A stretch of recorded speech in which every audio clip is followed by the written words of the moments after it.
Good morning. The system that brought this ice and snow to the Ozarks is moving out, gone.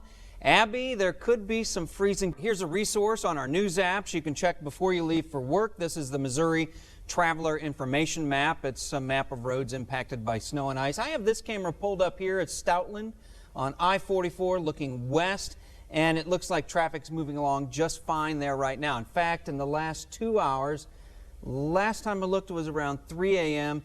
This is much better since 3 a.m., 2 hours later.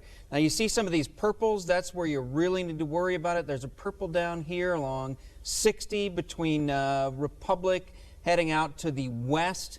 Watch out for that. And that's where Elizabeth is heading right now. Elizabeth Van Mitri out there looking at the roads with her own eyes, checking out the conditions, not just checking out the map. And what are you finding right now? All right, nearly 200 school districts are closed today because of the bad roads. That includes Springfield and many others.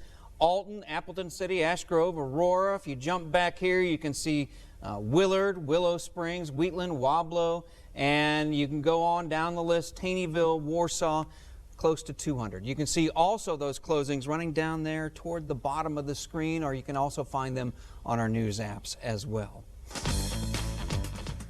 Now an update on bridge work north of Branson. We told you on the show yesterday that repairs would start this week on the southbound Bear Creek Bridge. Well, MoDOT now says that work will be delayed until the week of January 6th. Once it starts, the bridge will be down to about one lane for 2 weeks.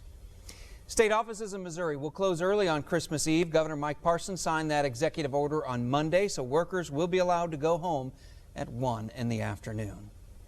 A local golf course is trying to make a name for itself by doing that, bottling water.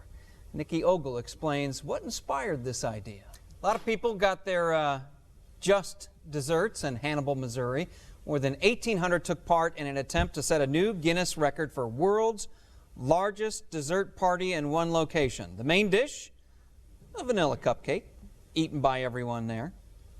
If confirmed, it would break the record in Michigan of 1558 set earlier this year. The city decided it wanted to break the record as part of its 200th anniversary. Now that's a celebration we can all get behind. Yeah. Elizabeth and Lexi, thank you very much. Here's what we know right now. 5 people died in the mass shooting last night. That includes the officer, Springfield officer Christopher Walsh. He died at the hospital after the shootout at the Come and Go. 3 people died at the Come and Go. The gunman also died at that gas station from a self-inflicted gunshot wound. Oh, it's going great. I grabbed them right as they landed, and then they went to a restaurant, and they let me join them for dinner. Really, they were kind enough to let me intrude on their dinner and do an interview while they were trying to eat. Very kind of them. Dustin is 38. He lives with Down syndrome. He is one of Missouri's biggest Chiefs fans. So a friend started an effort to raise money for him. That caught the attention of Fox Sports, and they are donating 5 tickets to Dustin and his family. So it's Dustin, his dad, 3 brothers. They're all here in Miami, ready for the big game.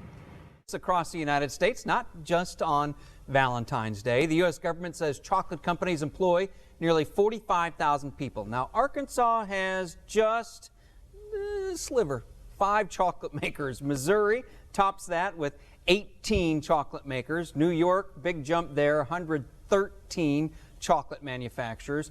Pennsylvania, as you might suspect, whips up more chocolate with 119 companies, and the big dog here is California with 134.